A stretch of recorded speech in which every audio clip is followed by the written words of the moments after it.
So I'm really excited to talk to you guys today about the latest research with regard to care coordination. But I wanted to just take a second to let you know how we got to this point with TNAP. TNAP is really passionate about supporting pediatric care providers in medical home development and in providing evidence-based care. And so they started partnering with the TennCare Bureau about 6 years ago to not only study medical home implementation specifically in Tennessee, but also to develop several modules, educational modules that will support pediatricians in medical home development. Those range from behavioral health care to coding and pediatrics, all sorts of modules that they have developed that can help you in your medical home development. You can reach those at the TNAP website, and in conjunction with this particular project, we developed a medical home site that's specific for Tennessee, and that's www.tennesseemedicalhome.com. All of the resources that you see today will be posted to the Tennessee Medical Home website. Some of the videos that we're making, as well as the resources that you see in your packets. A lot of the forms that I'm going to refer to are on the jump drives. If you're an MOC participant, you've got a jump drive today, and so those forms that we discussed will be in there. But they will also be posted to the QIDA workspace. So we've got 3 easy ways for you guys to access those things. And so we hope you'll take advantage of those. So about 3 or 4 years ago, TNAP joined with Children's Special Services, the Department of Health, and Family Voices to apply for a federal D70 grant.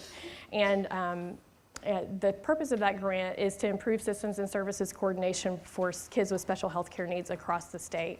So there are lots of different activities, including that grant, including building the website.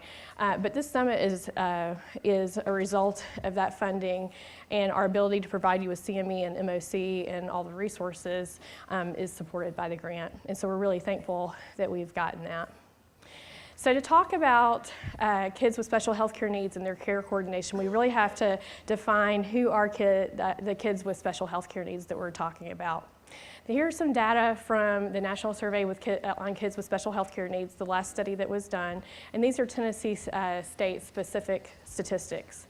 So in Tennessee, kids with special health care needs, about 80% of those kids live at or under 200% of the poverty level. About 80% of those kids are either fully covered or supported by Medicaid. And surprisingly, about half of those kids state that they don't have usual access to a medical home. And to me, very astonishingly, 12% of those kids say that they have no usual source of care. About 60% of those kids stated that they had access to care coordination services if they needed them, but only about 25% of the kids had any help in arranging care over the past year. So I thought that was interesting that there is a resource there, but people aren't taking advantage of it. There's been a lot of behavioral work, behavioral research on care coordination and why people use it or don't use it and how it's best implemented. And the Anderson Behavior Framework is a great way of kind of describing the premise that we're using for this particular curriculum. And it basically states that if the resources aren't there, you're not going to use them. If you don't know that the resources are there, the pediatricians aren't going to refer patients to those resources. If the pediatricians don't perceive a need in the patient for care coordination, they're not going to try to engage the patient in care coordination. So the patient could have a need that you're not aware of, and if you're not engaging them to access, obviously you're not going to refer them for care coordination. And then also, the patient's perception of their need for care coordination is very important. So parallel to the physician and healthcare provider arm to this, we have a family education arm that Family Voices is doing to help the families actually learn better how to interact with their PCPs and know what resources are available. So in terms of cost trends for kids with special health care needs, the top 10% most costly kids lead to about 70% of our medical care expenditures. We see this in the adult world too, where an even smaller number of patients lead to an even greater amount of the total health care expenditures. About half the kids who are in the top decile of cost are in the top decile of cost in subsequent years. So these kids get expensive and they stay expensive. In terms of cost predictors, the more expensive kids tend to be older, the kids who are older age, the ones who have special needs or some type of functional limitation, and those with higher psychosocial morbidity. And as pediatricians and pediatric providers in all venues, we understand that. So the MCHB has, there are lots of things that can render you chronically ill. And it's not always just that you have asthma, it may be that you have asthma and a house infested with roaches and cigarette smoke. So the psychosocial morbidity plays into that. So for that reason, the Maternal and Child Health Bureau and the AAP decided on a consequences-based definition of kids with special health care needs rather than just an ICD-9 list or a severity index. So they state that kids with special health care needs are those who have or are at increased risk for a chronic physical, developmental, behavioral, or emotional condition, and who also require health and related services of a type or amount that beyond that required by children generally. So that's who we're talking about when we talk about kids with special health care needs in this forum. So when we talk about care coordination, it's also important that we define what we're talking about when we talk about care coordination. Because if we asked everybody in this room what their definition of care coordination is, we'd probably get a lot of different answers. And that's very well backed up in the literature. So the AHRQ, the Agency for Healthcare Research and Quality, actually sought to address that issue in their Closing the Quality Gap series. So they asked UCSF Stanford to look at all the literature surrounding care coordination and come up with a definition for care coordination, describe the cost benefits of care coordination, and describe the health benefits of care coordination, and then delineate what evidence gap there is, so we would know how to direct future funding regarding care coordination. So what was interesting is when they did their query, they got over 4,300 articles and that had something to do with care coordination. They decided about 450 or 500 of those, the main topic was care coordination. And they looked at those and they found over 50 different definitions for care coordination in the published literature. And that's because each of those studies had a different goal. And so they were all set up differently. Their approaches, their designs, their measurements were all different. So, but since their approaches varied greatly, they weren't able to describe from those studies actual benchmarks for care coordination. Most of the studies showed positive health impacts. Most of the studies showed cost savings, but there was really not much of a trend that they could link to a specific intervention. So what that told us was that there's a big gap in the evidence. So we really need a standardized care coordination system that can be applied across disease states and across disease severities. There were lots of words that were used to describe care coordination that were kind of used interchangeably with care coordination.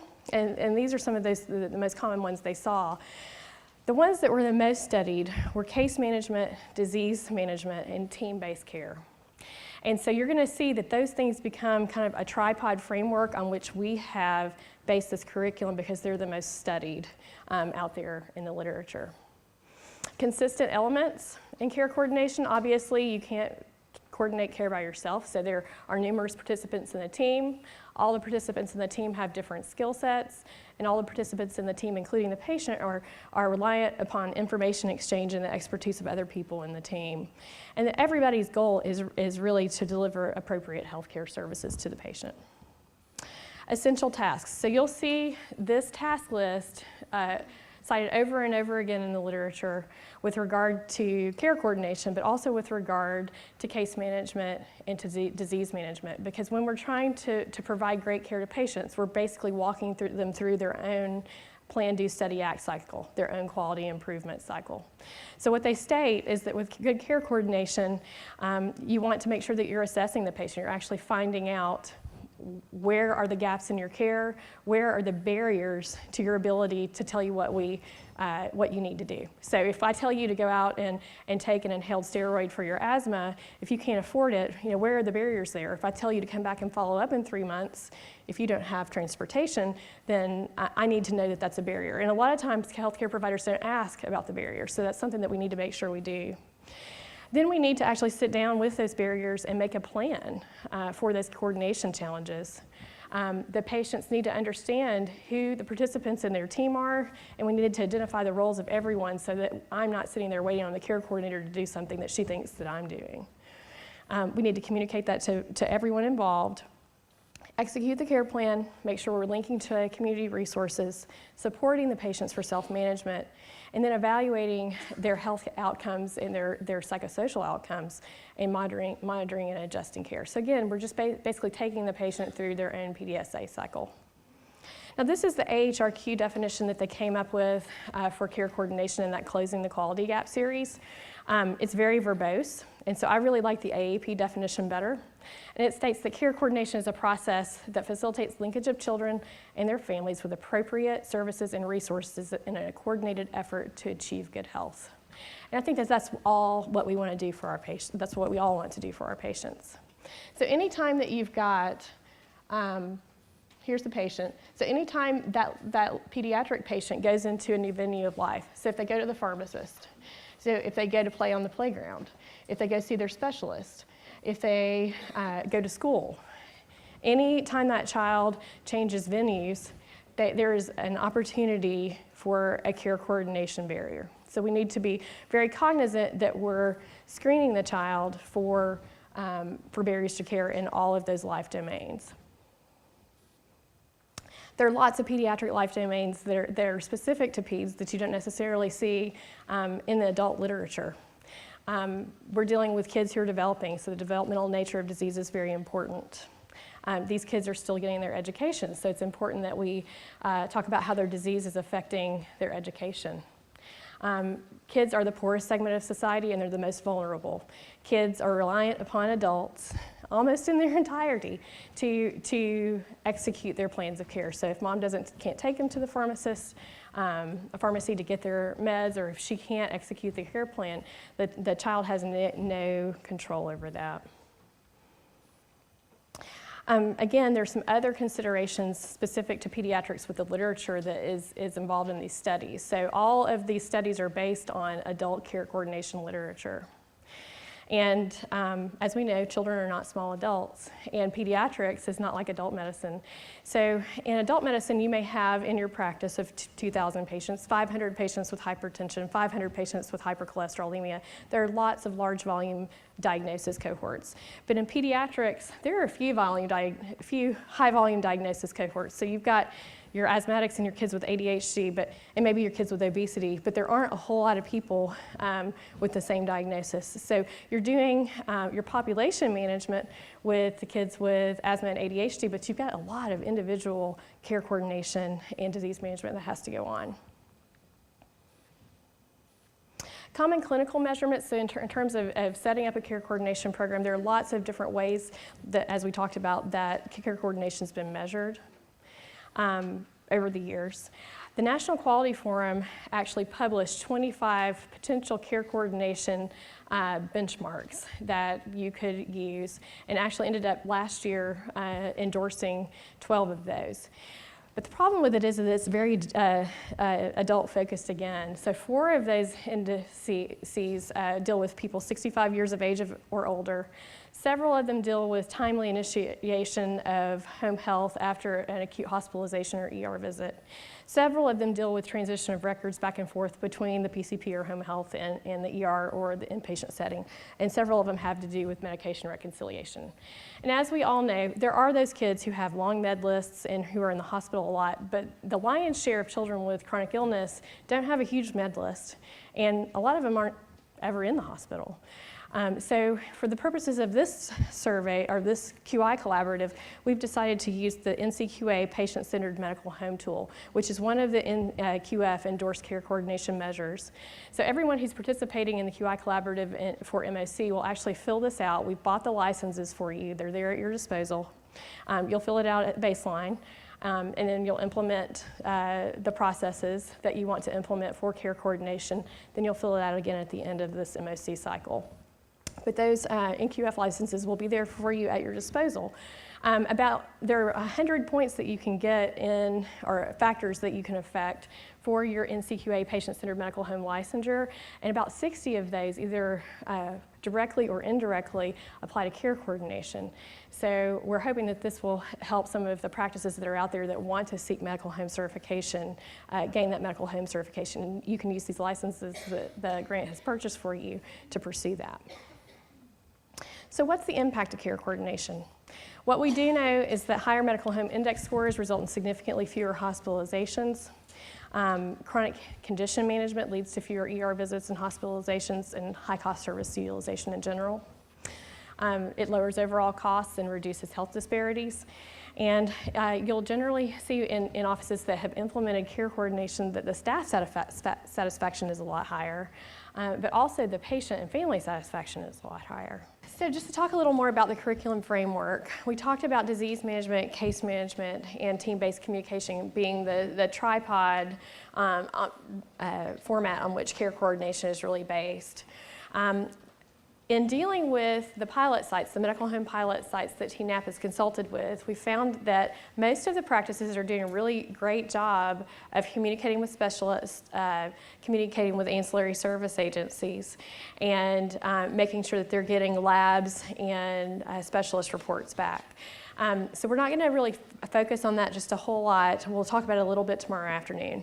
But if you are new in practice, or if you're wanting to revamp kind of the way that you're doing your referrals and communicating with outside entities, we do have on the website, as well as on the QIDA workspace, both paper and EMR processes that you can use to set up your referral coordination, your referral specialist workflow. But like I said, most of the pediatricians that we talked with are doing this really well already, so we're not going to focus on that a whole lot today. What we are going to focus on a lot of the day-to-day is case management. And a lot of people think about different things when they talk about case management, so we're going to talk about what we're talking about when we say case management. The Case Management Society of America states that case management is a collaborative process of assessment, planning, and facilitation, as well as advocacy for options and services to meet an individual's health needs through communication and available resources to promote quality, cost-effective outcomes. So that's what we're talking about here. And a pediatrician can't do this all by themselves. And so that's one of the reasons that we have a lot of representation from different venues and ancillary services that are available to help with patients with chronic illness today.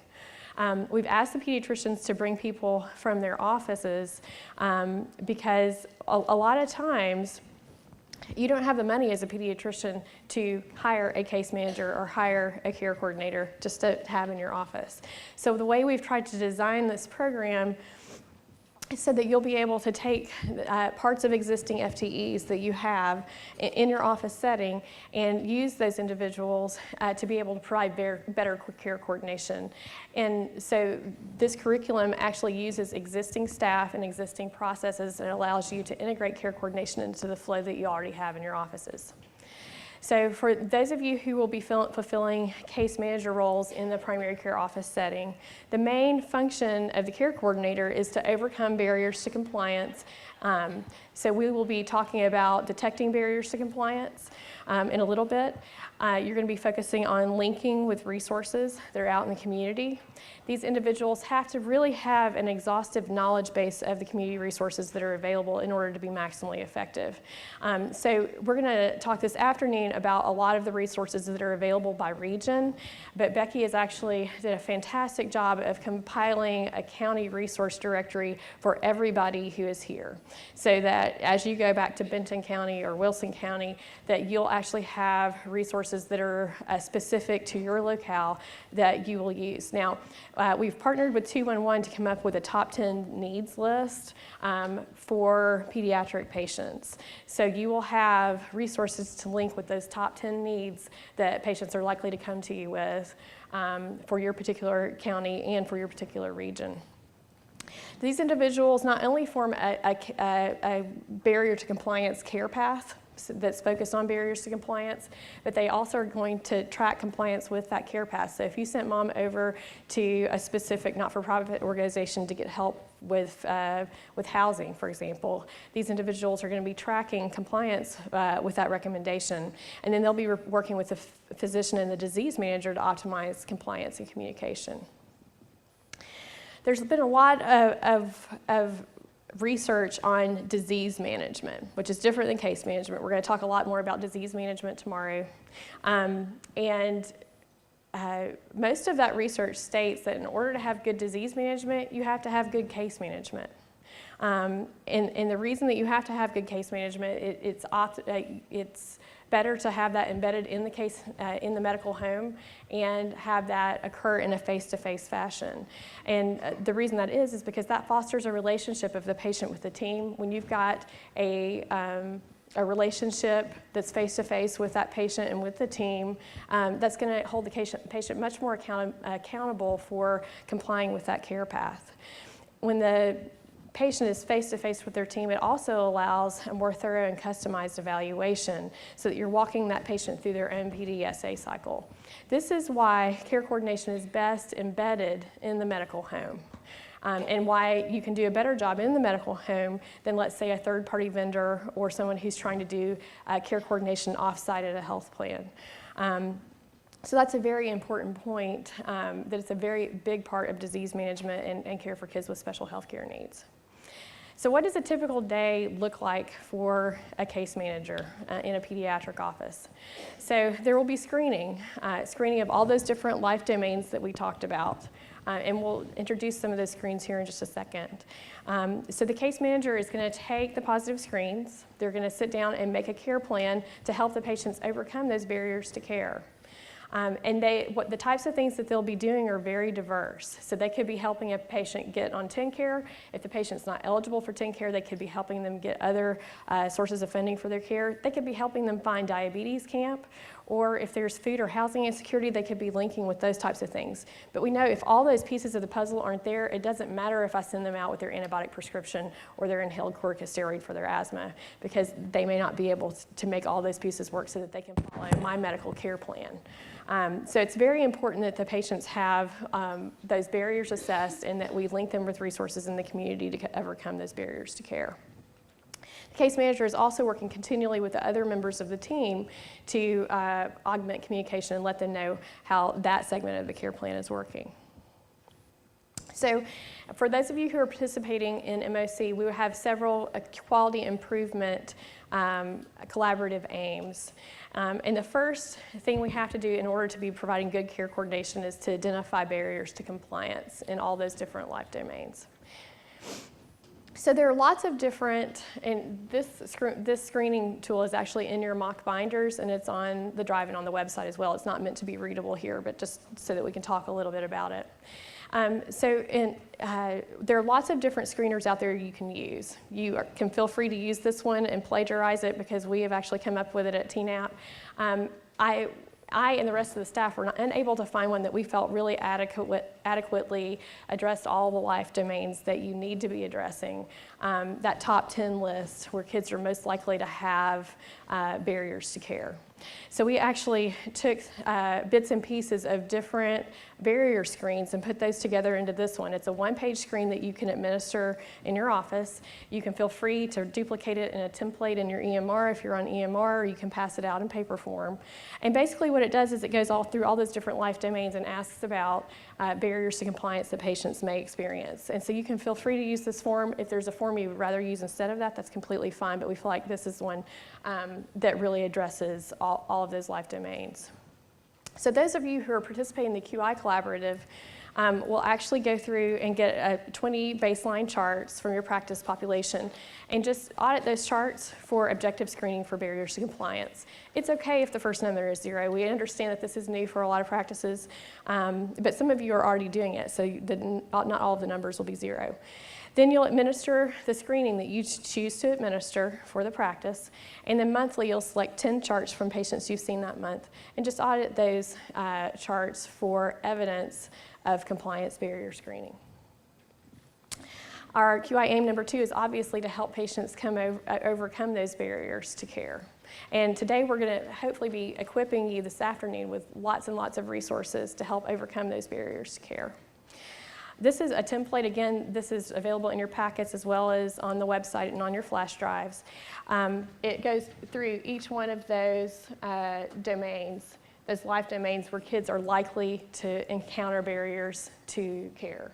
And so it matches the screening tool, and so your case managers in the office can actually take this and say, okay, this child has food insecurity, so we're going to link them with this resource at this time, and it has ways that you can link that you can document follow-up. Again, feel free to put this on your EMR template or to use it in paper form or scan it in.